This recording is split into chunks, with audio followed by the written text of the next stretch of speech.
ఓం శ్రీ మహాగణాధిపతయే నమః. సరస్వత్యై నమః. శ్రీ గురుభ్యో నమః. హరి ఓం. నారాయణం నమస్కృత్య నరం చైవ నరోత్తమం దేవీం సరస్వతీం వ్యాసం తతో జయముదీరయేత్. వ్యాసం వసిష్ఠనప్తారం శక్తేః పౌత్రమకల్మషం పరాశరాత్మజం వందే సుఖతాతం తపోనిధిం. వ్యాసమునీంద్రునకు శ్రీకృష్ణ భగవానుని యొక్క దివ్యచరణారవిందములకు శతసహస్ర కోటి ప్రణామములు సమర్పిస్తూ పరమ పావనమై పుణ్యప్రదమైనటువంటి ఆధ్యాత్మిక చింతనే కాక మానవుడు ఎలా జీవించాలో అనేకమైనటువంటి ధర్మములతో ప్రకాశించేది మహాభారతం.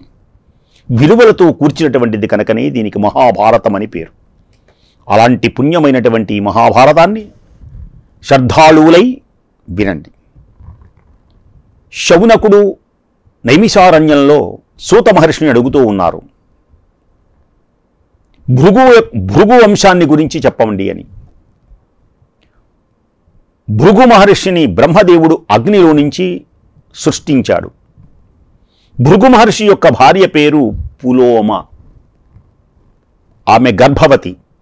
ఆశ్రమంలో ఉన్నారు, గార్హస్య గృహస్థాశ్రమంలో చక్కగా దంపతులు ఆనందంగా ఉన్నారు. పులోమ గర్భవతి. ఆ సమయంలో భృగు మహర్షి స్నానానికి బయటికి వెళతాడు. ఒంటరిగా ఉన్నది పులోమ. పులోముడు అని పేరు కలిగినటువంటి ఒక రాక్షసుడు ఈ పులోమ మీద ఉన్నటువంటి వ్యామోహంతో ఆశ్రమంలోకి వచ్చాడు. ఈ పులోమకు తెలియదు వీడు ఇలాంటి కామాంధుడై ఉన్నాడు అని. చక్కగా వచ్చి ఆతిథ్యం ఫలాలు అవన్నీ ఇచ్చింది. కానీ రాక్షసుడు కామపీడితుడై ఉన్నాడు. ఎలాగైనా సరే ఈమెను ఎత్తుకొని వెళ్ళిపోవాలి అనుకున్నాడు. అతడు పట్టరాని సంతోషం కలిగింది. దేనికని? భృగు మహర్షి లేడుగా, నా కార్యం సిద్ధించింది అనుకున్నాడు మనస్సులో. ఆ సుందరాంగి పులోమ ఈ పులోమను పూర్వం ఈ పులోముడు అని పేరు కలిగినటువంటి రాక్షసుడు వరించాడు. కానీ తరువాత కాలంలో పులోమ యొక్క తండ్రి శాస్త్రోక్తంగా భృగు మహర్షికి ఇచ్చి పెళ్లి చేశాడు. పులోమ యొక్క తండ్రి అపరాధం చేశాడు అనుకుంటున్నాడు పులోముడు రాక్షసుడు. నాకిచ్చి పెళ్లి చేయవలసినటువంటిది పులోమ తండ్రి భృగు మహర్షికి ఇచ్చి చేస్తాడా? అపరాధం చేశాడు. ఎలాగైనా సరే ఇది తగినటువంటి సమయం, ఆలస్యం చేయటానికి వీల్లేదు. ఆమెను అపహరించాలి అని మనస్సులో నిశ్చయించుకున్నాడు. ఇంతలోనే అగ్ని గృహంలో అగ్ని ప్రజ్వలిల్లుతూ ఉండటం చూశాడు. అగ్ని కార్యాలు చేస్తారుగా మహర్షులందరూ. అప్పుడు జ్వలించేటువంటి అగ్నిదేవుడి దగ్గరికి వెళ్ళాడు పులోముడు. అగ్నిదేవా, నేను నిజంగా అడుగుతున్నాను, ఈమె ఎవరి భార్య చెప్పో అన్నాడు. ఎవరి భార్య ఏమిటి అంటే వీడి ఊహ ఏంటంటే నేను వరించాను కనుక నా భార్య అవ్వాలి, భృగు మహర్షి భార్య అవ్వకూడదు అని వీడి ఊహ. ఎవరి భార్య చెప్పు అన్నాడు. పావకుడా, నీవు దేవతలకు ముఖ్యస్థానమైనటువంటి వాడివి. అగ్నిదేవ, అడుగుతున్న నాకు సమాధానం చెప్పు. ఈ సుందరాంగిని పూర్వం నేను భార్యగా వరించాను. కానీ అనంతరము ఈమె యొక్క తండ్రి అసత్యం పలికి నాకు ఇవ్వవలసినటువంటి ఈ పులోమను ఈమెను భృగు మహర్షికిచ్చి పెళ్లి చేశాడు. ఒంటరిగా చిక్కినటువంటి ఈ సుందరి ధర్మం చెప్పు, భృగు భార్యేనా? అయితే నిజం చెప్పు. ఈ ఆశ్రమం నుండి ఆమెను ఎత్తుకుపోతాను. ఆనాటి ఆ కోపం ఇప్పటికి కూడా నా హృదయాన్ని మండించి వేస్తోంది. నా పూర్వపు భార్య ఈమె. ఈమెను నా భార్యగా మనస్సులో భావించాను. కానీ భృగు మహర్షి పొందాడు. ఈ రీతిగా భృగువు యొక్క భార్యను ఈమె తనకు చెందుతుందా, భృగు మహర్షికి చెందుతుందా చెప్పు అగ్నిదేవ అనేటువంటి సంశయం కలుగుతున్నది. కల్పిస్తూ రాక్షసుడు జ్వలిస్తున్నటువంటి అగ్నిని చెప్పో చెప్పో చెప్పో, ఈమె భృగు మహర్షి భార్య, నా భార్య. అగ్ని, నీవు సమస్త ప్రాణులలో నిత్యం పఠిస్తూ సంచరిస్తూ ఉంటావు. అందరి ప్రాణాల్లో, అందరి వైశ్వానరో భూత్వ, అగ్నిదేవుడై ఉంటాడు ఈయన. నాలుక మీద కానీ, కళ్ళలో కానీ, ఒంటిలో కానీ, ఇంటిలో కానీ, సమస్తమైనటువంటి వాటిలో, కట్టెల్లో కూడా ఉంటాడు దాక్కొని అడవులలో. ఈ అగ్ని సమస్తం వ్యాపిస్తూ ఉంటావు. సర్వజ్ఞుడా, సర్వ పాపాలకు సాక్షివైనటువంటి వాడివి నీవే. కాబట్టి నిజం చెప్పు. అసత్యవర్తనుడవై భృగు, అసత్య మార్గంలో భృగువు నాకు మొదట భార్యగా నిశ్చయింపబడినటువంటి ఈమెను అపహరించాడు. అతడు పొందాడు. అతను మామూలు ధర్మశాస్త్రంగానే పొందాడు. కానీ వీడు అంటున్నాడు అపహరించాడు. ఆమె ఈమెయే అయితే నీవు నిశ్చయంగా ఆ విషయాన్ని చెప్పు. అగ్ని, నీ వల విషయమంతా విని భృగువు భార్యను నీవు చూస్తూ ఉండగానే ఈ ఆశ్రమం నుండి అపహరించి తీసుకొని వెళతాను, చెప్పు. కాబట్టి నీవు నిజమేదో చెప్పు. రాక్షసుని మాటలు విని అగ్ని దుఃఖించాడు. అగ్ని బాధపడ్డాడు. అసలు ఏమిటి ఇలా మాట్లాడతాడు ఇతడు, తప్పు మాట్లాడుతున్నాడు అనుకున్నాడు అగ్నిదేవుడు.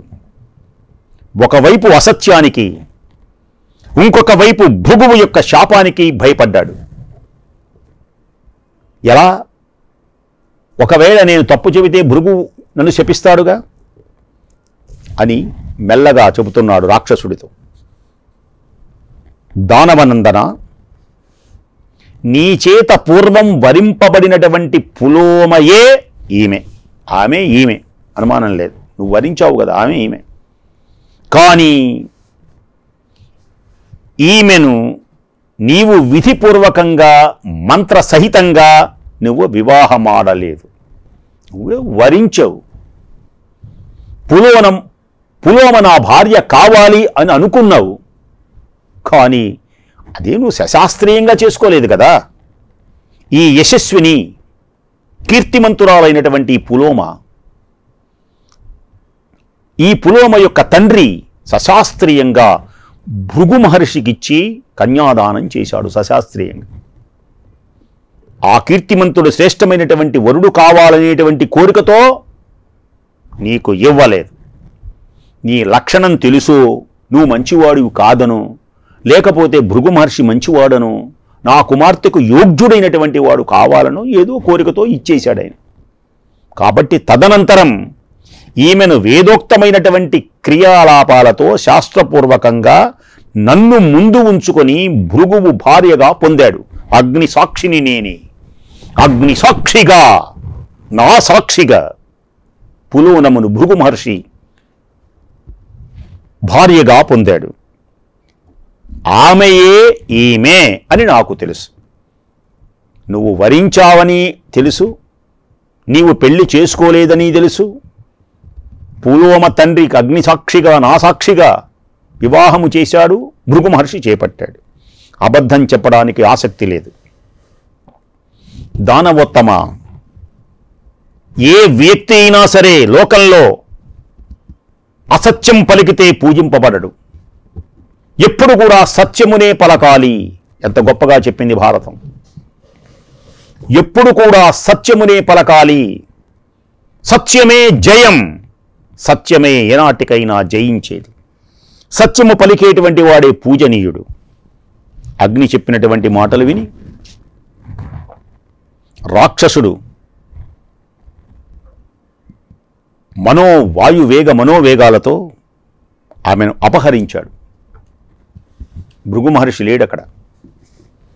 ఆమె ఉదరంలో నివసించేటువంటి గర్భం, ఆమె గర్భవతి కదా,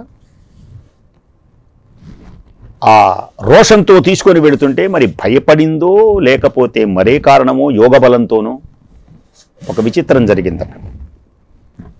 ఆ ఉదరము నుండి యోగబలంతో జారాడు. చ్యవనం అన్నమాట, చ్యుతుడు అంటారన్నమాట. జారడాన్ని చ్యుతుడు వెలుపలికి వచ్చేసింది. అందుకని ఆ కారణం చేతనే అతడు చ్యవనుడు అయినాడు. తల్లి యొక్క గర్భములో నుండి చ్యుతుడైనాడుగా, అందుకని అతడు చ్యవన మహర్షి. ఆయన చ్యవనుడైనాడు. తల్లి గర్భము నుండి జారిపడి సూర్యుని వలె వెలుగొందుతున్నటువంటి అతన్ని చూచి ఎప్పుడైతే అలా తీసుకొని వెళుతుంటే ఆమె జారి అలా చ్యవనుని కన్నదో అతనికి విరక్తి పుట్టింది. వదిలివేసేశాడు. వదిలి పడిపోయి మండి బూడిదగా మారిపోయినాడు. అతడు పుట్టడంతో ఆ రాక్షసుడు అగ్నిలా మండిపోయి అలా బూడిదైపోయినాడు. ఆమెను వదిలేశాడు. భృగు వంశానికి ఆనందకారకుడైనటువంటి భార్గవుని యొక్క పుత్రుడు చ్యవనుని తీసుకొని పులోమ దుఃఖోద్వేగంతో బ్రహ్మ దగ్గరకు వెళ్ళింది. ఆమె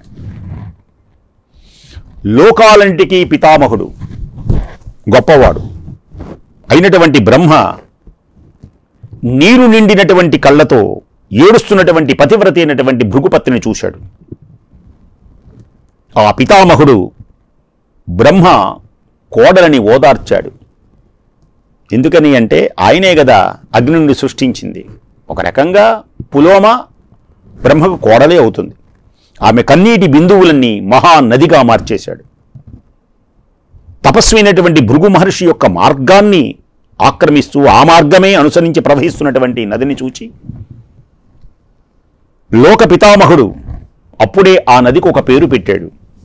ఆ కళ్ళ వెంట జారినటువంటి ఆ అశ్రుధారలు వధూసర అని పేరు పెట్టాడు. అది పూజ్యుడైనటువంటి భృగు మహర్షి యొక్క ఆశ్రమంలో ప్రవహించడం మొదలుపెట్టింది. ఈ విధంగా భృగువునకు ప్రతాపశాలైనటువంటి ఒక పుత్రుడు చ్యవనుడు పుట్టాడు. చ్యవనుడు చెప్పానుగా, చ్యుతి నుంచి, అంటే చ్యుతి అంటే పడటం, జారి పడటం అన్నమాట గర్భంలో నుంచి. తండ్రి ఆ చ్యవనుని తన పత్తి అయినటువంటి పులోమను చూచాడు. సంగతి అంతా విన్నాక కుపితుడైనాడు. అసలు ఏం జరిగింది అని తెలుసుకున్నాడు. ఇలా జరిగింది. పులోమను చూశాడు, తన పుత్రుణ్ణి చూచాడు. పులోమతో అంటున్నాడు, భృగు, నిన్ను ఎత్తుకుపోవాలని వచ్చినటువంటి ఆ రాక్షసునికి నీ గురించి ఎవరు చెప్పారు? అసలు నిన్ను ఎత్తుకెళ్లాలని అతనికి ఎందుకు కోరిక కలిగింది? నీ గురించి ఎవరు చెప్పారు? నా భార్యవైనటువంటి నిన్ను ఆ రాక్షసుడు తెలియదు కదా, ఇక్కడ రహస్యంగా ఉన్నాం, నువ్వు ఇక్కడ ఉన్నావని ఎవరో చెప్పారు, నిజం చెప్పు అని కోపంతో ఇప్పుడే అతన్ని శపించాలనుకుంటున్నాను. నా శాపానికి విలువనటువంటి వాడెవడు? ఎవరు చేశాడో చెప్పు, చెప్పు, అపరాధం. పులోమ చెప్పింది. అగ్ని ఆ రాక్షసుడికి నా గురించి చెప్పాడు అని చెప్పింది. నువ్వు పూర్వంలో వరించాను, ఈమెకి తెలియదేమి, నువ్వు పూర్వంలో వరించినటువంటి పులోమ ఈమె ఈ భృగు మహర్షి యొక్క భార్య అని చెప్పు. ఆ పిమ్మట ఆడపక్షిలా ఏడుస్తున్నటువంటి నన్ను ఆ రాక్షసుడు తీసుకువెళ్ళాడు స్వామి. అగ్నిదేవుడు చెప్పాడు, ఈ కొడుకు యొక్క తేజస్సు చేత విడువబడ్డాను.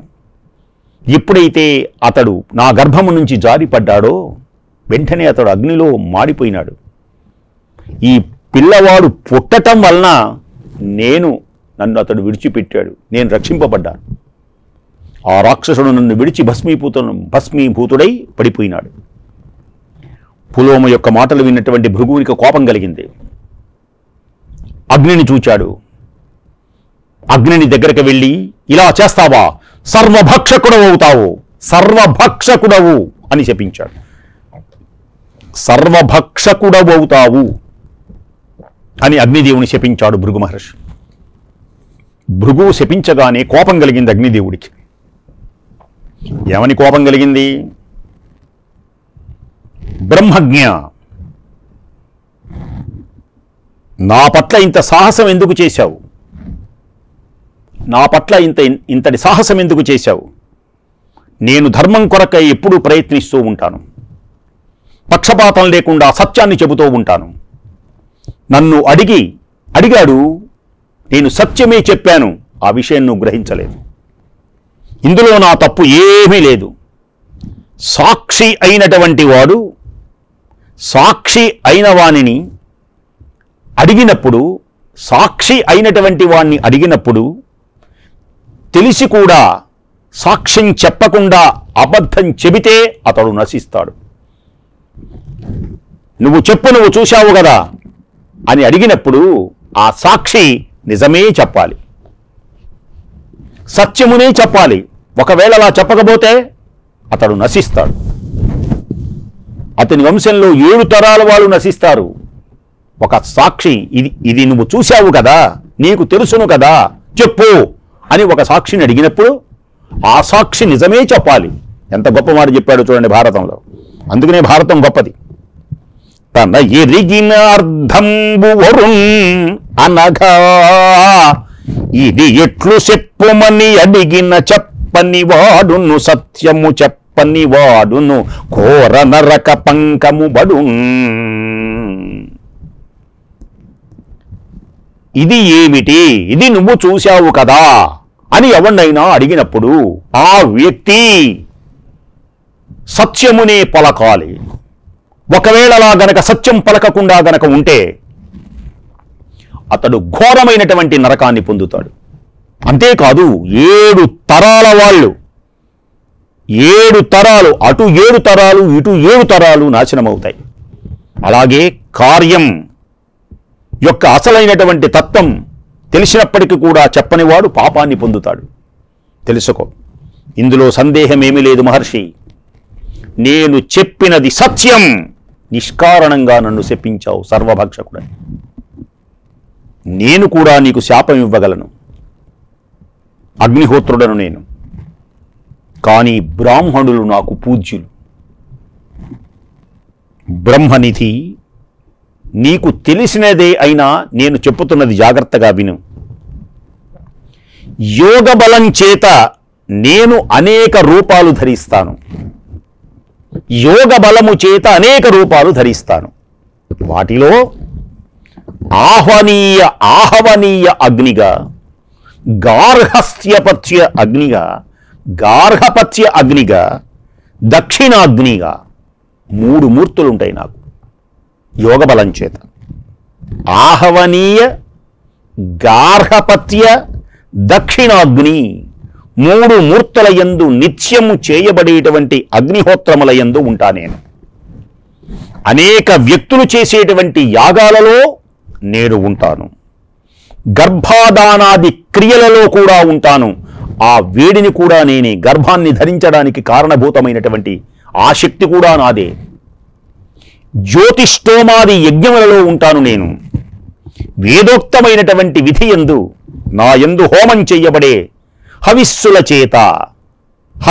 చేత నాలో నేను యజ్ఞము జరుగుతున్నప్పుడు హవిస్సులు అంటారు, వేసేటువంటి ఆహుతులు. హవిస్సుల చేత నేను దేవతలు, పితృదేవతలను తృప్తిపరుస్తూ ఉంటాను. తెలుసునా? దేవగణాలన్నీ జలరూపాలే.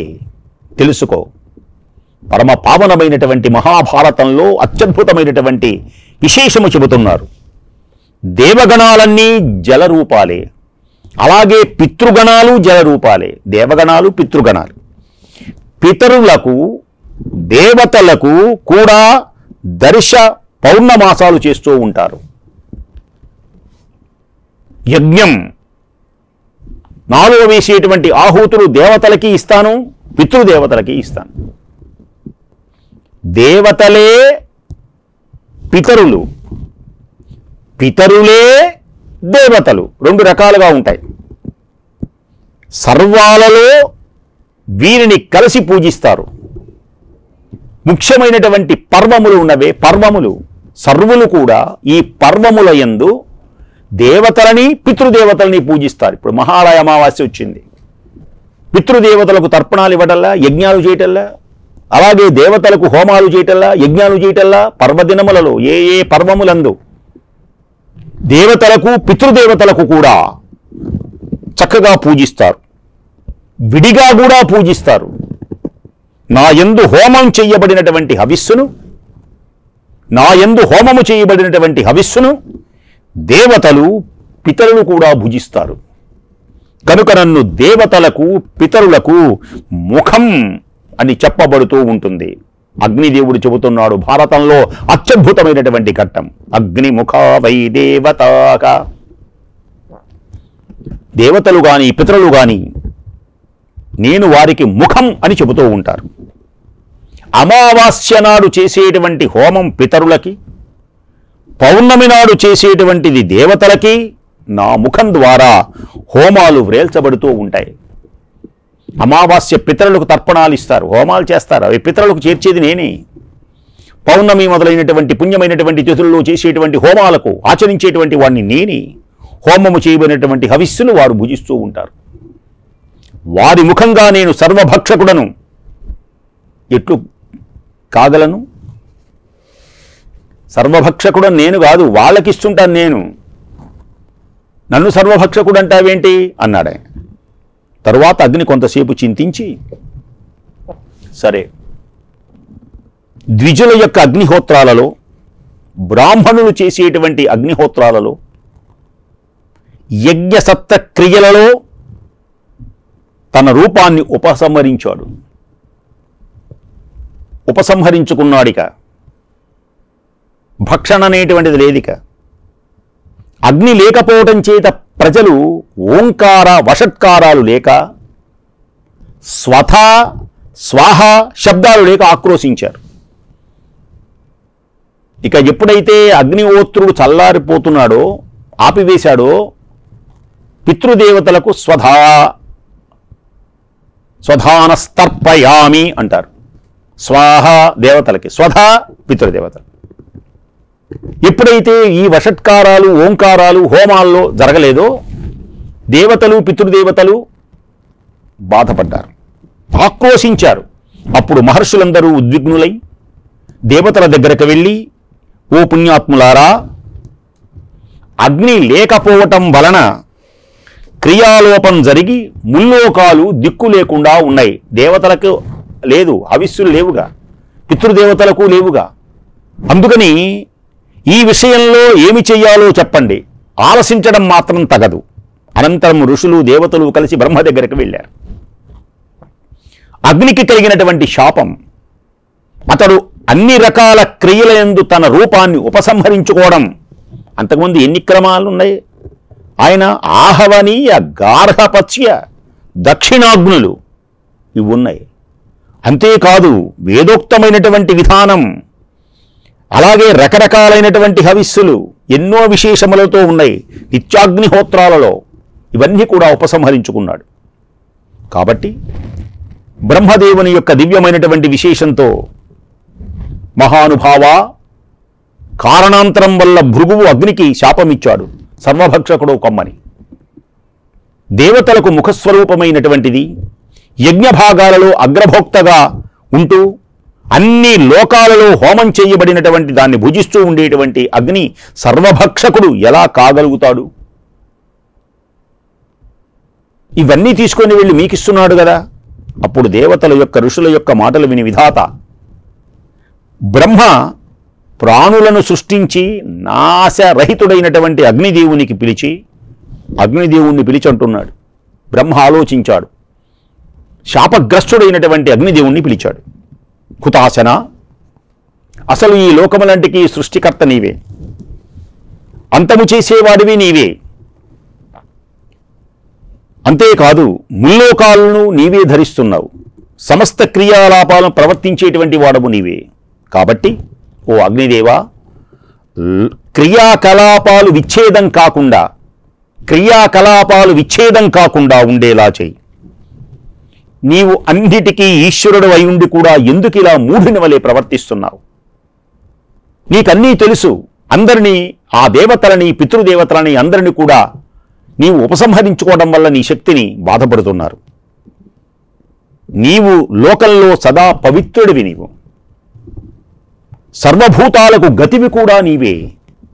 నీవు నీ శరీరం అంతటితో సర్వభక్షత్వాన్ని పొందవు. అయితే అగ్నిదేవా, నీ అపాన దేశంలో ఉండేటువంటి జ్వాలలు మాత్రమే సమస్తాన్ని భక్షిస్తాయి. నీ అగ్ని జ్వాలలు ఉన్నవే అవి భక్షిస్తాయి. నీవు భక్షించవు, నీవు వాళ్ళకిస్తావు లోపలికి వచ్చిన తర్వాత. అందుకని అగ్నికి తగలగానే మండిపోతుంది ఏదైనా సరే. అంటే మృత శరీరాన్ని తినేటువంటి నీ శరీర భాగాల్లో సమస్తాన్ని భక్షించగలవు. సూర్యకిరణాల యొక్క స్పర్శ తగిలి సమస్తము శుచిగా భావించినట్లే సూర్యకిరణాల యొక్క స్పర్శ వల్ల సమస్తం పవిత్రంగా భావించబడినట్లే నీ జ్వాలల చేత దగ్ధమైనటువంటి సర్వం శుచిహే అవుతుంది. అంతేకాదు నీ స్వయం ప్రభావ శక్తి వల్ల ప్రకటితమయ్యేటువంటి పరమ తేజ స్వరూపివి నీవు. నీ స్వీయ తేజస్సు చేత ఋషి శాపాన్ని నిజం చెయ్యి. నీ అగ్ని జ్వాలలే సర్వభక్షత్వం అవుతుంది. హోమం చేయబడినటువంటి దానిలో దేవతల యొక్క నీ యొక్క భాగాన్ని కూడా చక్కగా నువ్వు స్వీకరించవచ్చు అని బ్రహ్మదేవుడు అగ్నిదేవునితో పలికాడు. అట్టి పుణ్య దివ్య మహోన్నతమైనటువంటి శక్తివంతమైనటువంటి భారతాన్ని చక్కగా ఇదే సమయమునకు రేపు విని మనమందరం తరిద్దాం. స్వస్తి.